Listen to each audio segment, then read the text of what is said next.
At the start of this year, the market was a complete mess. But now, it's shaping up to be the biggest bull run yet. Just a couple of months ago, war was breaking out, inflation was still sticky, and every so-called expert was warning us about a recession. It felt like déjà vu. Markets bracing for impact, investors sitting on the sidelines, everyone waiting for the crash. But here's the crazy part. All that fear may have been the biggest setup we've ever seen. Because while the world was panicking, there were so many things going on that would push Bitcoin forward. Bitcoin ETFs got approved, institutional capital started flowing in. And now we're looking at one of the most bullish setups we've seen in years. But most people still don't see it. And that's why in this video, I'm going to walk you through exactly why 2025 might be the breakout year for Bitcoin.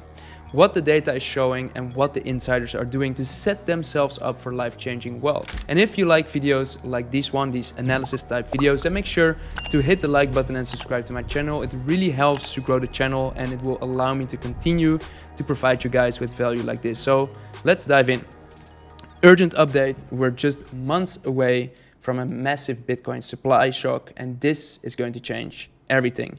So not that long ago, I found this tweet online, and it shows this diagram. This diagram is of the stock market, and more particularly, it shows the years after we saw the global pandemic. As you know, during the pandemic, the whole worldwide economy basically shut down. People were thinking that everything was going to crash, that economies were going to go bankrupt, that the markets were going to crash and burn, and that we're going to enter a new period of recession. But actually what happened was that the money printers were turned on and central banks and governments around the world started to print massive amounts of money to keep their economies afloat. And this sparked a new bull run in equities, but also in other types of assets. And actually, recently we saw a very similar situation where Trump announced these tariff wars, and we saw a apocalyptic level of fear in the market. But actually, now we're seeing very great signs. We're actually seeing that the US consumer price inflation, so the CPI, actually dropped to one of its lowest in over 4 years, which is really great. Markets are becoming greedy again. We saw that the crypto market was actually in extreme greed for a short few days. All of that, while not that long ago we saw headlines like the US stock market crashes, the S&P 500, the Nasdaq, the Dow Jones, the Russell 2000 suffered their biggest daily losses in a month. Nvidia, Apple, Tesla share prices all fell. A liquidity crisis as the bond market is selling off. So yeah, a lot of negativity, but also the market is pumping. So that basically shows you that fear is just temporary, all right? The market is super emotional. It can swing from extreme fear to extreme greed in just a very short period. But what you should understand and what you should look at is not what the newspaper headlines are saying or what the fear and greed index is indicating. No, you should focus on the real fundamentals that are shifting in the market right now. And that's what this video is focused on. So yeah, I get it. Early 2025 felt like walking into a storm. We all expected the biggest bull market after Trump got into office. But what happened next took us all by surprise because Trump announced his tariff plans. He initiated a global tariff war. And it heated up really fast to the point that we felt almost new, like World War III kinds of friction in the world political stage. And the market started to crash, to crumble. People believed that the bull market was cancelled. And yeah, we were in full meltdown mode. On top of that, there were a lot of tensions on the global political stage and on the geopolitical stage. Of course, we have a conflict in Israel, we have a conflict in Ukraine, we of course always have tension around Taiwan. So there's so much going on right now. And now we are seeing headlines. So US inflation heats up to 3% for the first time since June. So people are talking about the inflation. Why is this important? Why is the inflation so important? Because The ability of the Fed, the Federal Reserve, the Central Bank of the United States, is dependent on how high the inflation rate is. They have a general mandate to keep inflation around 2%. So they can print money and they can take actions as long as inflation remains around 2%. So right now, inflation is somewhere around 3%. It's dropping, but yeah, inflation was somewhere around 3%. And the closer it gets to 2%, the more likely it becomes for the Fed to lower interest rates and to further expand the money supply by printing more money. And why is that interesting? Well, when that happens, lower interest rates and money printing, it means that more liquidity is being pumped in the markets. And when more liquidity is being pumped in the markets, generally prices of assets tend to go up. Here is the Fear and Greed Index. This is something that I want to show you, because the red line, that is the S&P 500. And the blue line, that's the Fear and Greed Index. The Fear and Greed Index hovers between 0 and 100, where 0 is extremely fearful and 100 is extremely greedy. Now what you see is this blue line continuously oscillates from extremely fearful to extremely greedy, fearful, fearful, greedy, and it constantly moves up and down. Whereas if you look at the orange line representing the S&P 500, you see that yes, it's volatile, meaning that on the short term you have these upwards and downwards movements in the market, but over the long term, if you zoom out, the price tends to go up. So it doesn't really make any sense to be fearful or greedy on the short term. Instead, if you zoom out and you take a long-term perspective and you understand that over the long term, really great assets tend to go up as people are searching for ways to park their money and hedge themselves against inflation. If you understand that, then why should you be fearful? I mean, you should actually be greedy when there is a dip, because if you're investing in really great assets, then over time, the market will go up again. But that's not how most people believe. That's a very rational way of thinking, whereas most investors, first of all, they have no clue what they're doing. They are treating the stock market like a casino. They just want to throw a bit of money left and right at a few different investments, hoping to get rich quick. They don't want to do any effort. They don't want to do any research, and they have never learned how to invest their money. Why? Because it's not part of the current education system, and most people don't learn it from their parents. So it's up to us to read books like Rich Dad, Poor Dad that teaches you basic financial education. But again, most people are lazy. They don't invest in their own mindset. They don't invest in their own skills and knowledge. So in the end, if they come unprepared, they will get basically wiped out in the market. 95% of people lose money in the markets because they're trying to day trade. They're trying to speculate on short-term price movements. They want to get in and out of the market in a very short period of time. But that's not how real wealth is being generated. Real wealth is being generated by getting into the market, taking a longer-term perspective, and simply being patient. The best investors are really good at doing nothing for very long periods of time. They understand that time is their best wingman. Anyway, this was a little bit of a tangent, a little bit of my 2 cents about investors in the current financial system, a little bit of an overview of how fear and greed moves in the market, but how it's absolutely ridiculous that the market is so extremely emotional. But that's because people have a short-term perspective. Behind the scenes, right now, a lot of things are happening. Global diplomacy is starting to make quiet moves. Trump, of course, came out with these tariff announcements, but he used it as bargaining chips in order to make great deals.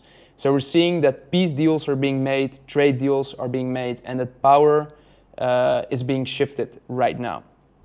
So some of the headlines that we're seeing is, of course, the trip of Donald Trump and a bunch of delegates from the USA that went to Saudi Arabia, and they signed a $142 billion arms deal. And also Trump met with the Syrian leader. Not that long ago, we were actually fighting ISIS in Syria, and now we're making deals with Syria. So there's a lot of stuff happening right now. I believe that Saudi Arabia is actually going to invest roughly $1 trillion in the United States, and as a result, they're also going to gain access to stuff like NVIDIA chips and the latest and greatest artificial intelligence. So it's a mutually beneficial relationship, but it shows how Trump is making deals with very important countries and political leaders, which strengthens its position again on the global political spectrum. So Trump says that the US wants to close a nuclear deal with Iran. So that's another very big factor of uncertainty right now. That's the conflict between Israel and Iran and all of the proxy, basically, nations in the Middle East right now. So US wants to ease the tensions by trying to negotiate with Iran and trying to de-weaponize them or trying to denuclearize them, so that there's not any more threat that that Iran could suddenly nuke the Middle East or nuke Israel or nuke the United States, because that's currently the biggest fear, or that's one of the big fears, that Iran is getting very close to having operational nuclear weapons of mass destruction. So Trump wants to build a better relationship with them. He wants to stop sanctioning them. He wants to build up economic relationships with them, but only if they are willing to denuclearize. But unfortunately, Iran came out with a statement and a speech saying that they don't want to negotiate with the United States. But at least an attempt was made, right? And it also shows the position of Iran. Also, Putin has also announced that he was interested to talk about potential peace deals. But again, like from day to day, we see these massive developments in the world because Ukraine launched a surprise attack. They launched a bunch of drones and they attacked, I believe, $7 billion worth of Russian fighter jets, I believe. So again, the tensions are back on. So we're seeing these de-escalations and escalations again, de-escalations and escalations. But the whole point is that this current Trump administration wants to create a world where there's peace, and they want to show peace by strength. So they want to build up the most powerful military in the world. And as a result, because they have such a powerful military, they want to minimize the threats of other nations trying to wage wars against them or any one of their allies. That is basically the game plan right now. And they want to form really great relationships with other countries by forming economic alliances, improving trade, making trade deals. So as tensions cool, because of these new trade deals and these new alliances, money is starting to move again. And liquidity is rushing back into the system. So here you're seeing all of these nations getting to the negotiation tables, trying to negotiate new deals. The initial tariffs that were announced are now on pause, and they're trying to hammer out how they're going to be cooperating in the near future. And on top of that, we saw something very interesting.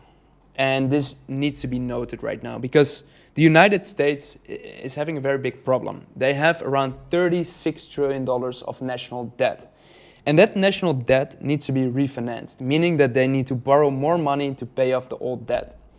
But the issue is that lately, the United States, their credit rating has been downgraded by a credit rating agency called Moody's. And this resulted in the fact that not many investors right now want to buy US treasuries.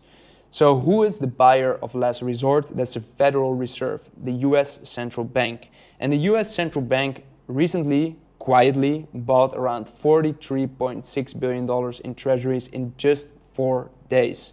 How are they doing this? By expanding their balance sheet and printing more money. So the money printer right now isn't being paused. It's slowly warming up. Remember, during the global pandemic, trillions were printed out of thin air. Literally, like I believe 1/3 of the money supply was printed within a period of 2 years or something like that. So that's how quickly the central bank can print money.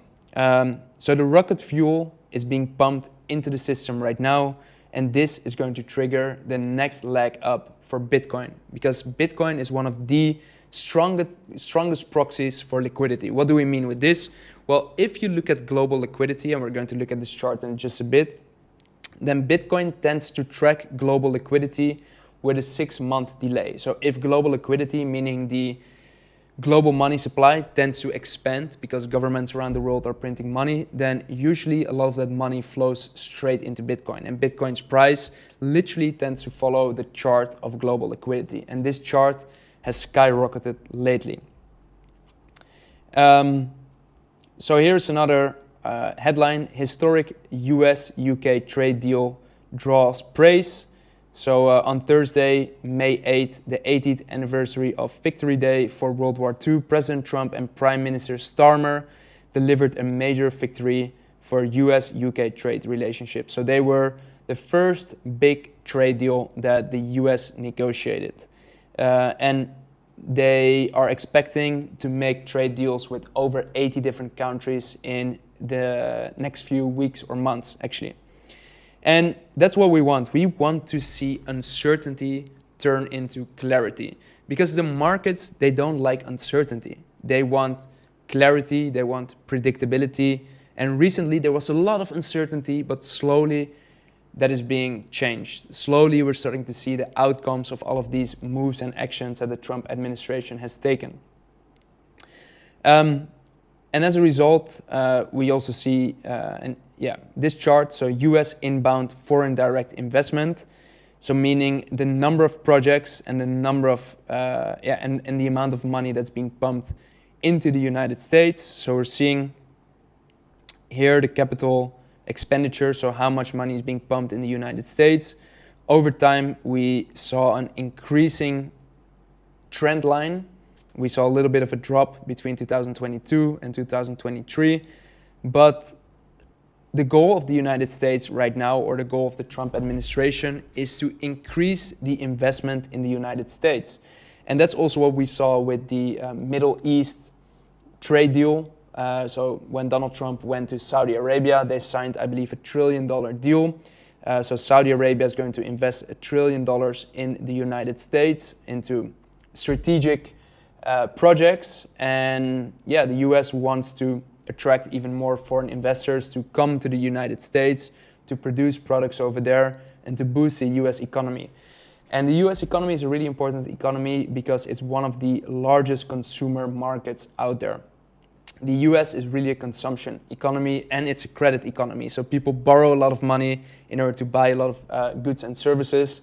And as a result, there is a lot of economic output. So there's a lot of money to be made in the US market. It's a very important market for companies and countries around the world. So they're making a lot of money from the United States. And the United States, they have been importing a lot more than they have been exporting. So there's a really big balance in their trade in their trade balance. So they are running on something that we call a trade deficit, meaning that net money is flowing out of the country instead of flowing into the country, right? And they want to restore that and turn it into a healthy balance again for them.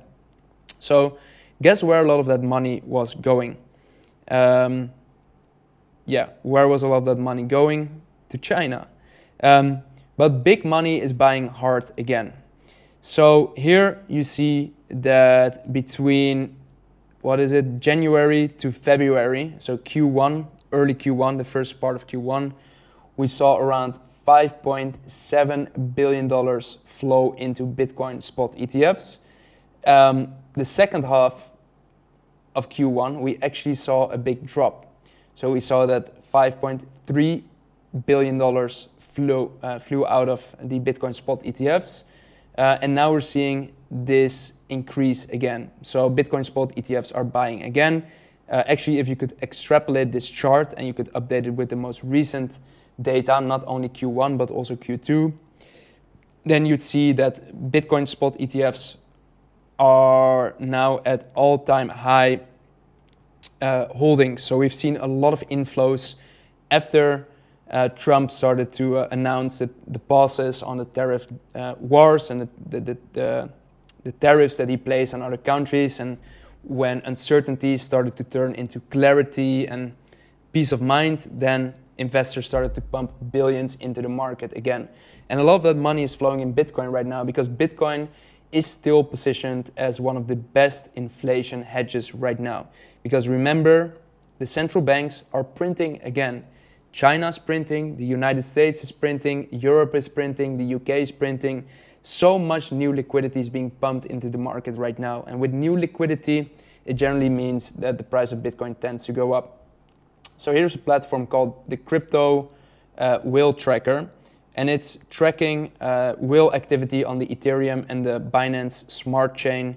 And here you're seeing that $78.6 million of USDC is being moved. Here you're seeing that $2.5 million of USDC is being moved. All of that happened in, like 20 minutes. So right now, if you are analyzing money flows on the blockchains, very large amounts of money are currently being moved and are currently being pumped into the crypto ecosystem. Why? Because a lot of those whales understand that now is the time to position themselves. People believe that the bull market is over. I don't believe the bull market is over. I don't see any signs of a bull market top being close. In fact, with all of the liquidity that's being pumped in the market, I believe that Q3 and Q4 are going to be explosive. In fact, some experts are even believing that this bull market might spill over into 2026. And some experts are even believing that this might be the final 4-year cycle that we're going to experience in the way that we know them, like very aggressive pumps to the upside and then minus 70, 90% dumps to the downside. So why might that be a plausible theory? Because it's just the maturity of the asset, right? Now there's banks buying up Bitcoin, pension funds buying up Bitcoin, large publicly traded companies buying up Bitcoin, individual investors are becoming more educated. So there's a lot more buyers in the market and everyone is becoming more educated. Whereas 10 years ago, everyone perceived Bitcoin as, an unknown, unproven, very risky asset. So when the market dumped a little bit, everyone wanted to get out of their positions because they thought it was going to go to zero. But when you study Bitcoin, you understand that the probability of it going to zero is really, really small, especially with all of the adoption that's happening right now, with all of the big players that are in the market that are accumulating: BlackRock, Fidelity, Invesco, Van Eck, MicroStrategy, Semler Scientific, 21 Capital, Cantor Fitzgerald. Like all of these household names are now accumulating Bitcoin. So if you analyze it from a simple supply and demand economics, we have a very limited supply because the supply on exchanges is currently being dried up. The supply on OTC desks, over-the-counter trading desks, are also drying up. At the same time, the demand is increasing, and generally that means that the price of something is going to go up. So yeah, that's an analysis from a first principles perspective. So dumbing it down to the most simple, understandable mechanism that you can imagine. Here another tweet. So corporations have become the biggest Bitcoin purchasers in 2025, surpassing both ETFs and individual investors. Companies have expanded their Bitcoin holdings by 157,000 Bitcoin. That's around $16 billion. So this shows that Bitcoin right now is no longer a retail-dominated asset class. It is starting to become an institutional-dominated asset class. We're seeing the big guys enter the market, and the big guys, they have billions and trillions to invest. So if you ask me, we've come a long way. We've seen Bitcoin go from $0 to $1. $1, we've seen it go from $1 to $10, from $10 to $100, from $100 to $1,000, $1,000 to $10,000, $10,000 to $100,000. And I believe we're even close to seeing a $1 million Bitcoin Most people believe it will happen somewhere around 2030. And I do believe that if you analyze the current supply and demand economics and all of the billions that are being pumped into the market right now, and the very limited available supply that's out there on the market, I do believe that very soon we're going to enter a massive bidding war for Bitcoin, and that we're going to see the price of Bitcoin take off and skyrocket very soon. So I'm curious to hear your thoughts in the comments below. Do you believe we are going to see a $1 million Bitcoin by 2030? Type yes in the comments below if you believe that's a possibility, and type no in the comments below if you believe that is not going to happen. So I'm really curious to hear your thoughts, guys. So here's another tweet. MicroStrategy made its first Bitcoin purchase on August 11, 2020, grabbing 21,454 Bitcoin for around $250 million at an average price of $11,000 per Bitcoin. Guys, right now Bitcoin is somewhere between $100,000 and $110,000 per Bitcoin. So Saylor made almost a 10x return on this purchase within a time span of, 5 years. That's insane. A 10x return in 5 years. There's in traditional markets, in traditional investments, you are not going to make these 10x returns. You're not going to make a 10x investing in the S&P 500. You're not going to make a 10x investing in luxury watches. You're probably not going to make a 10x investing in bonds or in real estate.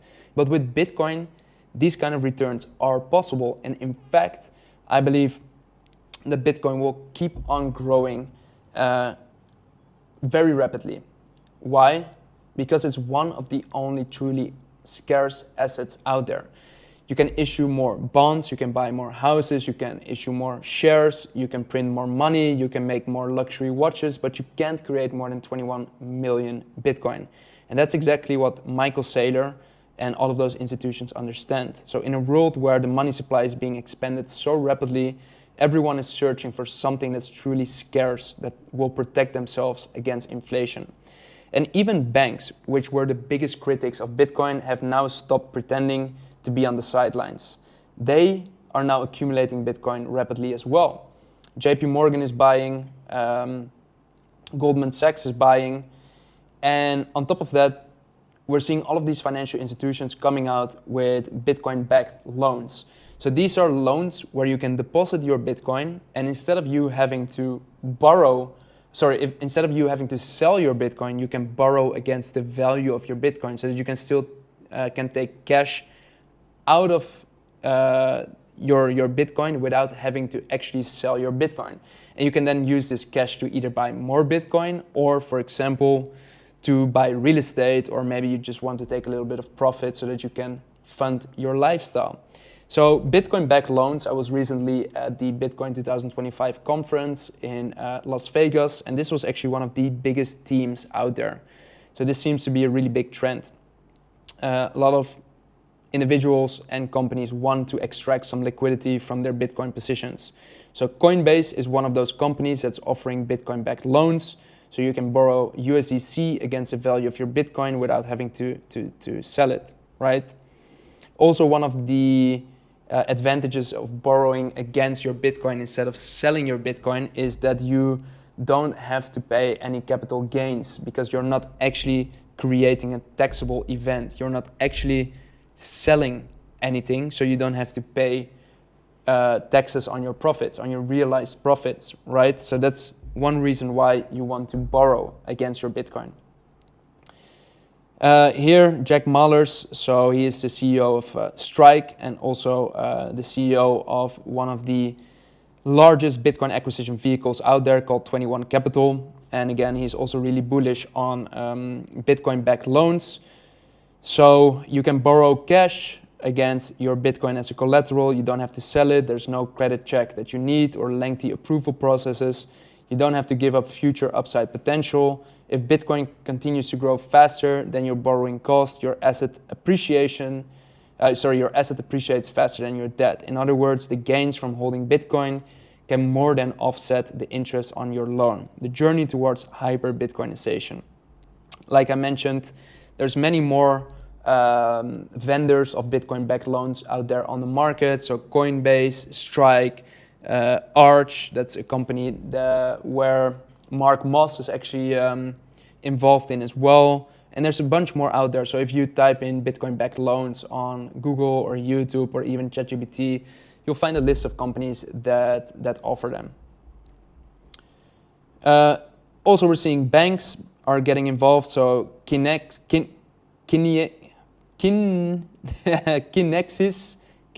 by JP Morgan. So JP Morgan is coming out with their own blockchain project. It's basically where they tokenize investments and they enable faster cross-border payments.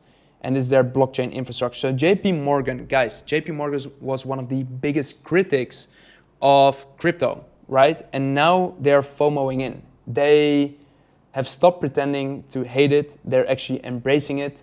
And they want to get a slice of this rapidly growing pie. So even JP Morgan is coming out with their own crypto project. So while institutions lend and hold, others are taking it even further. So the Bitcoin-focused companies are taking over. Here you see a chart of corporate Bitcoin adoption. So what do we mean with this? Companies that instead of holding cash, buy up Bitcoin to hold it on their balance sheet. So all of their liquidity, they put it in Bitcoin. Why? Why would you put your wealth in cash if cash depreciates with 2, 3, 4, 5% per year? Instead, you could be adding it to or allocating it to the best performing asset class of the past decade. Bitcoin generated around 230% annualized returns between 2010 and 2020. But now that Bitcoin is maturing, we're slowly seeing some diminishing returns. So the returns are over time becoming less and less and less, but still magnitudes higher than traditional investments like the S&P 500 or real estate or bonds or luxury watches. So corporate Bitcoin adoption, what are we seeing? We're seeing around almost 100,000 Bitcoin that was purchased in Q1. Corporations are now holding around almost 700,000 Bitcoin. The total value of their holdings is around $60 billion. And the number of public companies that are holding Bitcoin is already at 79%. The biggest one of those is, of course, Strategy, which is accumulating Bitcoin very rapidly. Marathon, which is a Bitcoin miner. Riot Platforms, another Bitcoin miner. CleanSpark, another Bitcoin miner. And Tesla. You all know Tesla, so I don't need to talk about that. And with the recent developments around Doge, so in case you didn't know, they actually downscaled the efforts of Doge. They realized that you cannot cut significantly in the US spendings. Instead, it's inevitable that they're just going to spend more and more and more, and that they're going to fill up the gaps in their balance sheet by printing more money. And Elon Musk is actually very disappointed by those conclusions. And that is one of the reasons why he is holding Bitcoin, right? Elon Musk, most of you might not know this, but he bought Bitcoin through Tesla, through SpaceX in the previous bull market in 2020, 2021. And they're still holding. They haven't sold any of their Bitcoin. And they might actually start to accumulate more Bitcoin soon. And that news, if it comes out, might also send Bitcoin to new all-time highs. So here is another tweet, 𝗗𝗶𝘀𝗰𝗹 breaking $109,000 Bitcoin. So that was a while ago. So Fidelity is buying, BlackRock is buying, Saylor is buying, Bank of America is buying, United States is going to buy. So usually during the tops, you're seeing that the large institutions, the whales, are actually taking profits. Instead, close to the all-time high, these whales, these large institutions, are accumulating more. Why? Because they understand that a $100,000 or $110,000 Bitcoin is dirt cheap compared to where it can go. They're all looking at the charts. They're seeing how much money is being printed. They see how other assets are performing. And Bitcoin is the best alternative out there. Here are some of the top private companies that are holding Bitcoin. So Block 1, Tether, Sapo, BitMEX, Mt. Gox, Tezos, Lazarus Group, Stone Ridge. So there's a bunch of private companies out there, and these are just the ones that are actually disclosing it to the rest of the world. There's also a lot of private companies that hold Bitcoin but they don't really want to share it with the rest of the world, mainly due to security reasons. So in the next year, the US becomes the stage for the world's biggest event, which is the World Cup. And the World Cup is going to bring all eyes and all of the attention to the United States. So the FIFA World Cup, it was recently in Qatar, the previous edition, and now it's coming to the United States. So we're going to see soccer matches in the United States, in Canada, and in Mexico. So it's going to be scattered across those regions. And of course, this is going to be one big spectacle. It's going to bring a lot of eyeballs, a lot of exposure, but also all of the political leaders are going to fly to the United States, and they're going to meet with the Trump administration. And very likely, we're going to see even more deals and alliances being formed as a result as well.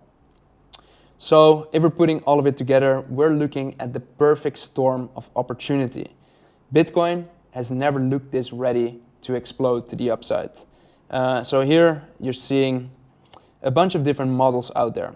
So the rainbow chart, the stock to flow model, the power law. But no matter what model you're looking at, every single one of these models is predicting that in the next few weeks or months, Bitcoin is going to explode to the upside. And there is no better time to be in the market than right now. Even the institutions are understanding that Bitcoin is still dirt cheap and that there's a lot more upside potential. So all in all, I'm super excited and I hope that you are too. If you enjoyed watching this video, make sure to smash the like button and subscribe to my channel, because I'm going to be posting regular videos just like this one to help you to make sense of everything that's going on so that you can position yourself and maximize your profits. I'm going to be here in the trenches, side by side, together with you in order to navigate and make sure that we reach the end goal. All right, guys. Hey, thanks for watching. Peace out. Take care. And I'll see you in the next one.